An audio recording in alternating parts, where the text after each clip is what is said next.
요한복음 9장 1절부터 12절까지 교독을 하겠습니다.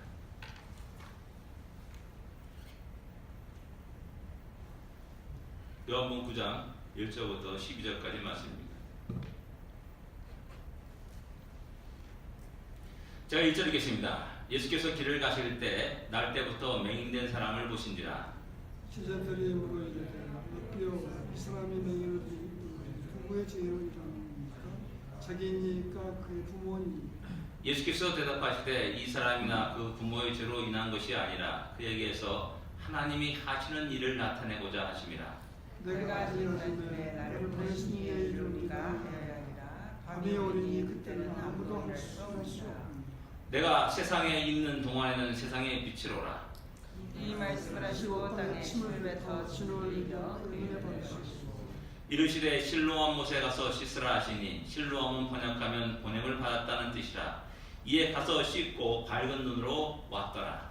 이웃을 들고 하시는 그가 우리 이것을 보았던 사람들이 이르되 이는 앉아서 걸어가는 거 아니냐. 어떤 사람은 그 사람이라 하며 어떤 사람은 아니라 그와 비슷하다 하거늘 자기 말은 내가 그라 하니 그들이 묻되 그러면 내 눈이 어떻게 떠오르느냐. 대답하되 예수라 하는 그 사람이 진흙을 이겨 내 눈에 바르고 나더러 실로암에 가서 씻으라 하기에 가서 씻었더니 보게 되었노라.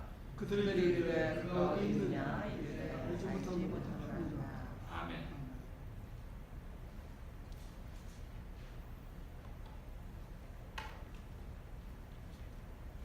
예수께서 길 가실 때 날 때부터 소경된 사람을 보셨습니다. 과연 예수님이 본 것은 과연 무엇이겠습니까? 종종 우리는 우리 주위에서 이런 맹인 같은 그런 사람들을 만나고 또 보게 됩니다. 제가 이제 운전하다가 좀 마음에 아픈 대놓을 때가 뭐냐면 홈리스 피플이 항상 헬프미야 이렇게 들고 있을 때 참 마음이 괴롭습니다. 그 사람과 딱 눈을 맞춘 순간에 그가 나에게 다가올 것 같은 느낌. 그래가지고 일부러 눈을 피하고 하는 그런 내 모습도 이제 보게 됩니다. 아마도 주님도 그런 상황에 있지 않나 하는 그런 생각을 하게 됩니다. 여기서 우리는 주님이 과연 그 수경을 보면서 무엇을 봤는가를 갖다 한번 생각해 보기를 원합니다. 제일 먼저 우리는 주님이 아마도 소경의 비정상적인 모습을 보았다라고 이렇게 할 수가 있습니다. 당연한 거죠. 대부분 사람들은 눈을 뜨고 보면서 살아갑니다. 근데 안타깝게도 이 사람은 대부분 사람들이 그 보는 것을 보지 못하는 그런 소경으로 지금까지 태어나면서부터 지금까지 살아왔다는 사실입니다. 그런데 우리는 여기서 다른 소경들과 다른 모습을 또 발견할 수가 있습니다. 다른 소경들은 주님의 소식을 듣고 주님이 자기 앞에 지나간다는 그 소식을 듣고 나와서 간절히 부르짖는 모습을 성경은 우리에게 보여주고 있습니다. 마가복음 10장 45절, 46절, 52절에 이제 소경 바디메오가 주님께 나와서 소리 지르면서 다시 저는 예수여 나를 불쌍히 여주소서라고 이렇게 간절히 외치는 모습을 볼 수가 있습니다. 이런 모습 마태복음 9장에서도 나타납니다. 두 소경이 소리를 지르면서 다시 저는 예수여 우리를 불쌍히 여주소서라고 이렇게 간절히 외치고 그들이 소란과 외침 때문에 주의 제자들이 말리고 야 조용히 해라 뭐 이렇게 핀잔 들고 말리는 그런 장면도 볼 수가 있습니다. 그런데 오늘 소경의 모습은 전혀 그렇게 그런 모습을 보여주고 있지 않다는 사실입니다. 오늘 소경도 예수님의 그 소문을 분명히 들었을 것입니다. 그런데 왜 아무런 반응을 보이지 않고 있냐라는 겁니다. 우리 같았으면 발버둥치지 않았냐는 겁니다. 내가 만약에 어떤 불치의 병이 들렸다면 우리는 간절히 그 누구를 매달리고 지푸라기를 잡는 심령으로 매달리지 않겠습니까? 그런데 여기의 소경은 전혀 그런 반응을 보여주고 있지 않다는 사실입니다. 왜 그렇습니까? 자기 자신의 상황을 변화시키는 변화시키고자 하는 의지가 전혀 없기 때문에 그렇습니다. 왜 그렇습니까? 그는 날 때부터 소경으로 태어나서 지금까지 살아왔습니다. 어쩌면 소경으로 살아가는 그것이 자기 자신의 익숙한 일일지도 모릅니다. 우리가 볼 때는 비정상입니다. 그러나 그 본인이 생각하기에는 날 때부터 그랬기 때문에 어쩌면 그것이 정상적이라고 생각할 수도 있고, 또 보는 사람보다도 더 민감하게 모든 상황을 기억하고 또 예민하게 또 더 이렇게 또 대처할 수 있는 그런 능력도 있음을 알 수가 있습니다.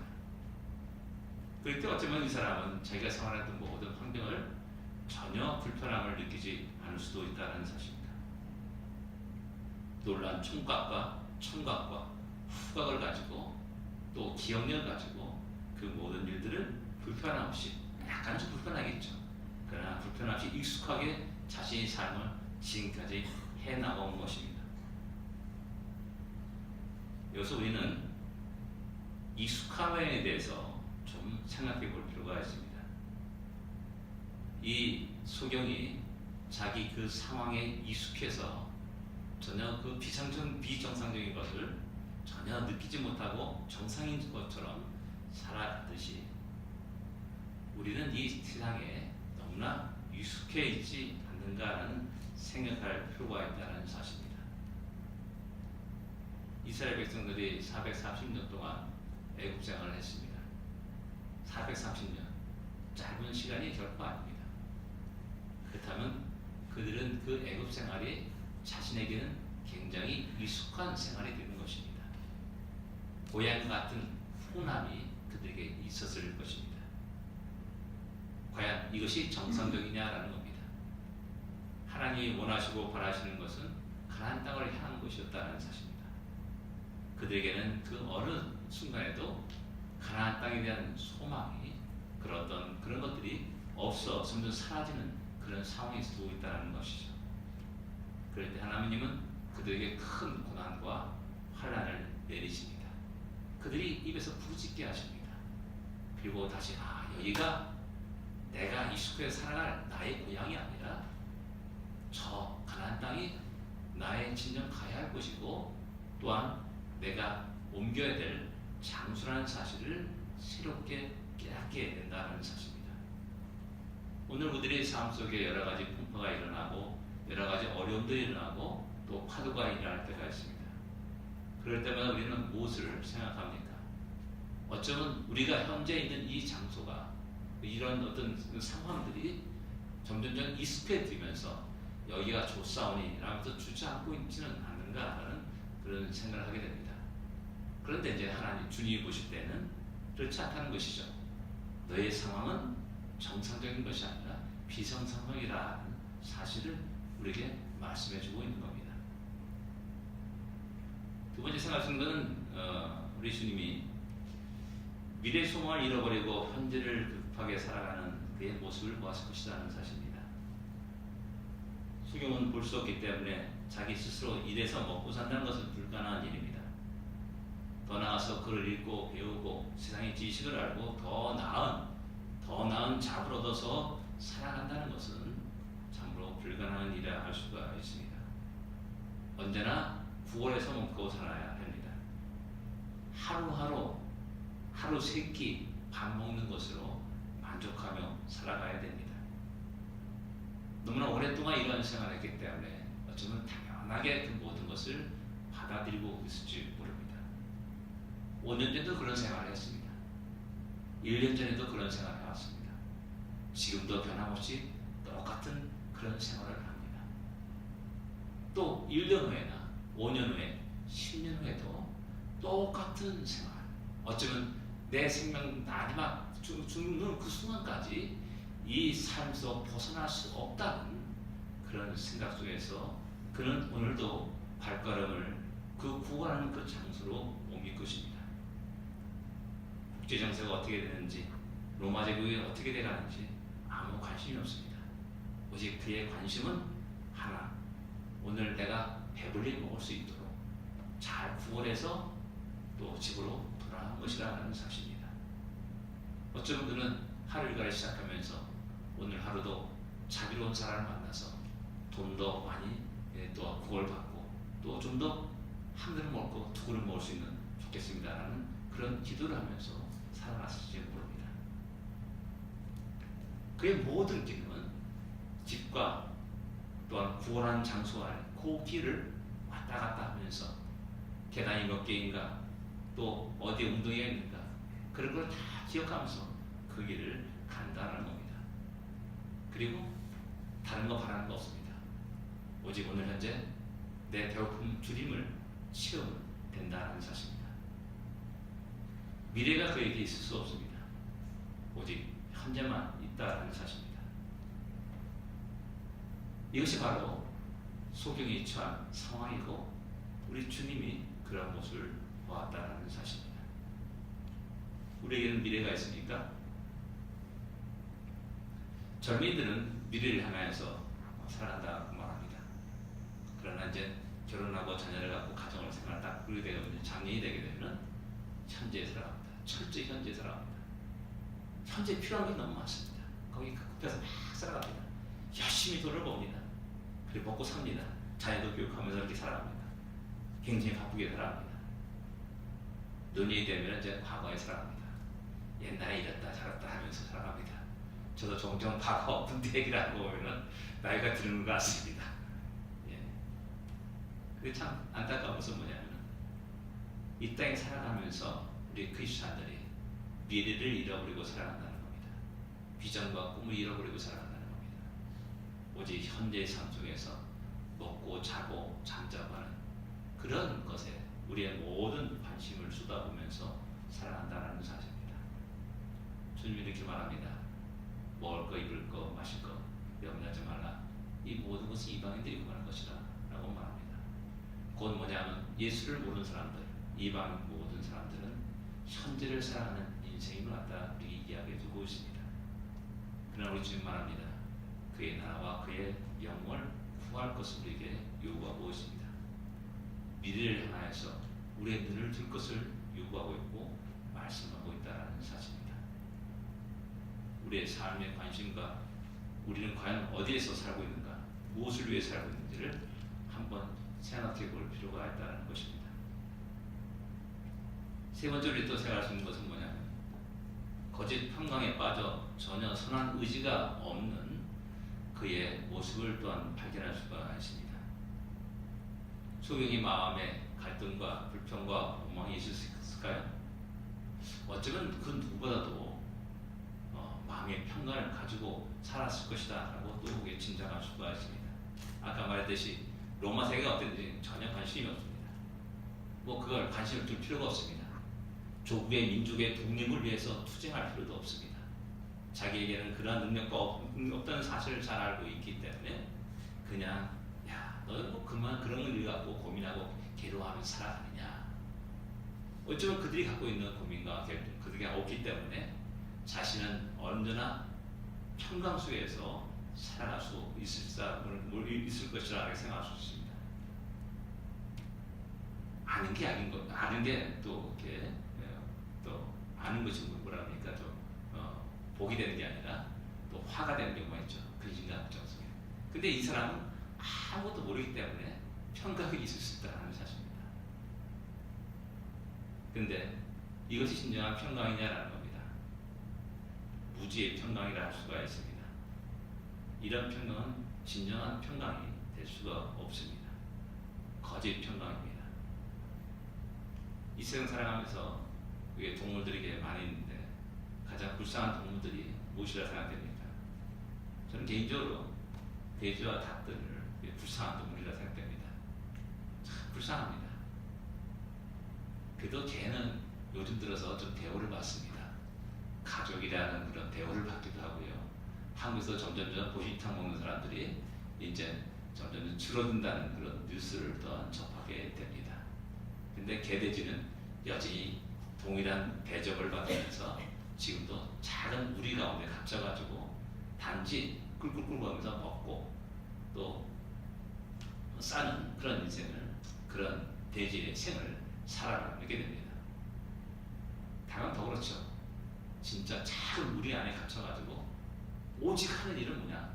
자기 눈앞에 있는 모이를 쪼먹는 것 그밖에 없습니다. 그것도 이제 고개를 들 시간도 없어요. 고개를 들지 못하게 이 울타리를 갖다 우리를 갖다 닫게 해가지고 고개를 들지 못하고 계속 먹도록 하죠. 그래서 날마다 하루에 하나씩 계란 하나씩을 낳게 됩니다. 그러니까 그 계란을 우리가 지금 먹고 있는 겁니다. 참 그들을 모습을 보면서 평화롭고 참 행복하다라고 느끼는 사람은 아무도 없습니다. 우리가 그렇듯이 우리가 그렇게 생각하듯이 우리 인생이 이런 거짓 평강에 속아가지고 야 이것이 참된 길이다, 이것이 참된 행복한 길이다 라고 생각하면서 살아가고 있잖아 하는 생각을 하게 됩니다. 죽음의 길인지도 모르고 노래 부르면서 그 길을 걸어갑니다. 멸망의 길인지 모르고 춤추면서 흥겹게 장구치고 소고치면서 그 길을 걸어가는 인생이 우리의 인생이 아닌가 생각되기도 합니다. 과연 우리는 참된 평안을 누리고 살아가냐는 겁니다. 주 예수 그리스도 안에 있는 참된 평강을 누리고 살아가냐는 겁니다. 이런 주님은 이 인생을 보면서 그의 비정상적인 것, 현재를 살아가는 모습, 거짓 평강에 살아가는 그 모습을 보면서 그에게 명령을 하는 겁니다. 이런 성경의 삶은 오늘 살아가는 우리의 삶도 같다고 말할 수가 있습니다. 하나님의 백성의 모습을 잃어버린 그런 모습이라 할 수가 있습니다. 하나님은 우리를 어떻게 지으셨습니까? 당신의 형상으로 우리를 만드셨습니다. 그리고 아담에게 생육하고 번성하라, 땅을 정복하라, 다스리라 하는 명령을 하셨습니다. 믿음의 조상 아브라함에게는 내 후손이 하늘의 별처럼 땅의 티끌처럼 많아지겠다고 말씀하셨습니다. 그 약속대로 여호수아는 이스라엘 백성들을 이끌고 그 땅에 갔고 그 땅을 정복하고 그 땅을 다스렸습니다. 근데 그의 후손인 소경은 빌어먹는 존재가 된 겁니다.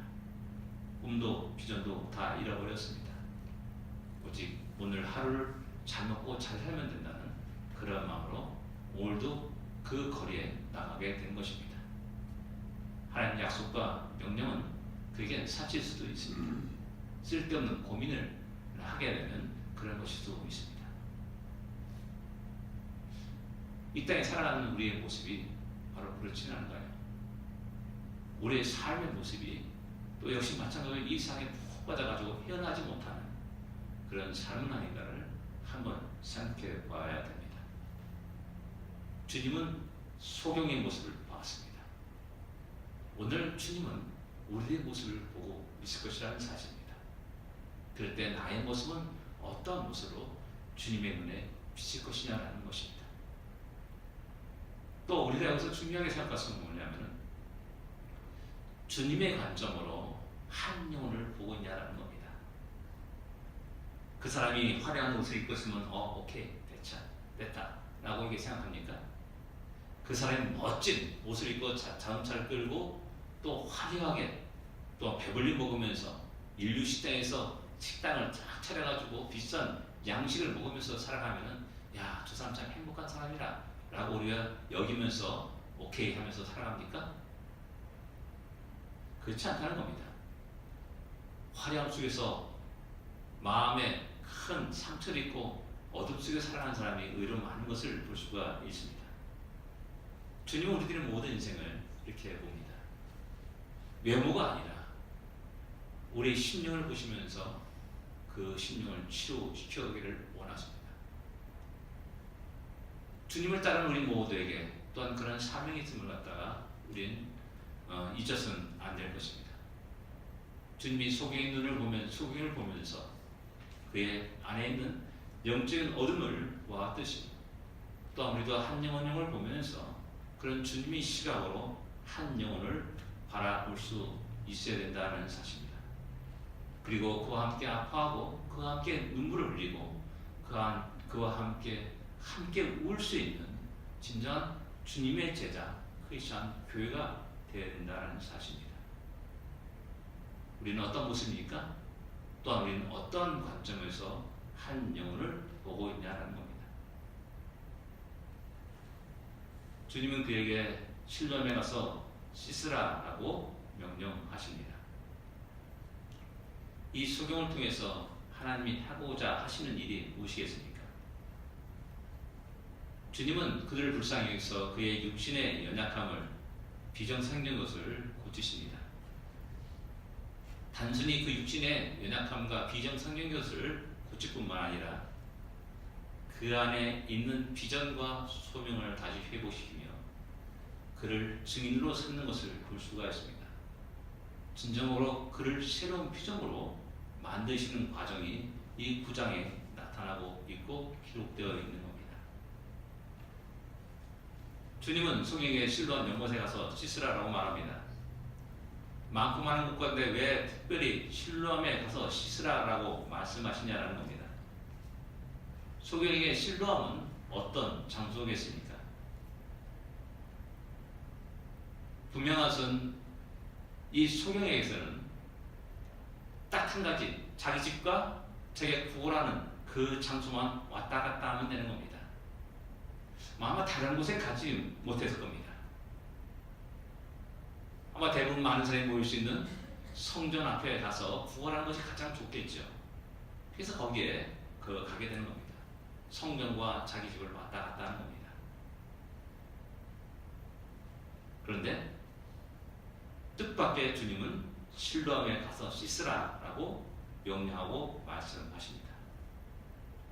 성전과는 전혀 다른 곳입니다. 성전이 높은 곳에 있다면 실로암은 낮고 낮은 곳에 있는 장소입니다. 어쩌면 그가 태어나서 한 번도 가본 적이 없는 그런 장소라 할 수가 있습니다. 그 장소를 간다는 것은 소경의 입장에서 보면 굉장히 큰 모험이라 할 수가 있습니다. 그런데 주님은 그 상황을 너무 잘 알고 있음에도 불구하고 저 먼 곳, 저 낮은 곳 실로암에 가서 씻으라라고 말씀합니다. 야, 집에 가서 그냥 세숫대 가서 한번 눈 씻어. 그렇지 않았습니다. 처음 가보는 곳, 또한 굉장히 마음에 찾고 또 도전을 해야 되는 그러한 곳으로 가라라고 명령하고 있습니다. 무엇을 말합니까? 우리가 익숙했던 그곳을 떠나라는 명령입니다. 너희 현재 장소를 벗어나라는 명령입니다. 새로운 곳으로 도전할 것을 갖다 말씀하는 것입니다. 네가 바로 한 번도 가본 적이 없는 그곳이지만은 너 가봐라고 말씀하는 겁니다. 너는 지금까지 살아가면서 집과 성전이 왔다 갔다 하는 그 길에 너무나 익숙해가지고 돌멩이 하나 풀 한 포기도 다 머릿속에 그리면서 그 길을 걸어갔지만 이제 너는 새로운 곳으로 가라라고 말하는 겁니다. 왜 주님은 그곳으로 가라고 말씀합니까? 실로암이라는 그 단어에 의미가 있다는 사실입니다. 성경은 친절하게 실로암이라는 그 의미를 기록하고 있습니다. 실로암은 번역하면 보냄을 받았다는 뜻이다 라고 이렇게 가로쳐서 그 실로암을 해석하고 있다는 사실입니다. 처음 가는 길이기 때문에 그는 몇 발짝 가면서 만난 사람들에게 물어볼 것입니다. 이게 실로암 가는 길 맞느냐? 실로암이 어디 있느냐? 수없이 질문하면서 갔을 것입니다. 지도상에 보면 대충 보면 굉장히 꽤 멀어요. 1km 넘는 그런 거리를 이렇게 볼 수가, 1km 정도 되는 거리라고 볼 수가 있습니다. 이 계속 실로암 질문하면서 느끼는 게 무엇이겠습니까? 그냥 처음에는 그냥 습관적으로 야 실로암이 어디입니까? 실로암이 어디 가는 길입니까? 제가 가는 길이 실로암 가는 길 맞습니까? 라고 이렇게 이야기했을 것입니다. 그렇게 당연하게 생각했을 겁니다. 근데 10번, 20번 물어보면서 문득 이 소경의 마음에 무엇이 들겠습니까? 실로암? 보냄을 받은 자? 이 그 의미를 다시 한번 생각해 보게 된다는 사실입니다. 보냄을 받은 곳으로 가라는 말씀입니다. 결국 자신은 보냄을 받은 자라는 사실을 깨닫게 되는 겁니다. 보냄을 받은 자, 보냄을 받은 자라면 보낸 자의 목적과 뜻이 있고 의도가 있고 생각이 있다는 사실을 또 이어서 발견하게 됩니다. 자신이 그 우연한 존재가 아닙니다. 하나님의 저주를 받아서 천벌을 받는 그런 버림받은 존재가 아니라 하나님의 목적 아래 있는 자임을 그 순간에 깨닫는 그 순간에 그의 삶 완전히 바뀌게 되는 겁니다. 하나님의 특별한 목적에 따라서 보냄을 받은 존재임을 자각할 때 그 인생은 새롭게 되는 겁니다. 이런 자는 할 일이 있습니다. 이런 자는 사명이 있습니다. 그 보내신 목적을 찾아서 기도하게 됩니다. 또한 그 목적을 찾아서 자기의 삶을 들여나가게 됩니다. 자기의 시간을 들여나가게 됩니다. 주님 많고 많은 것 같은데서 왜 실로암에 보내냐는 겁니다. 왜 그 먼 실로암에 보내냐는 겁니다. 정한 사람도 가기 힘든 어려운 그런 길일 텐데 눈먼 장님으로 왜 그 길을 걷게 하냐라는 겁니다.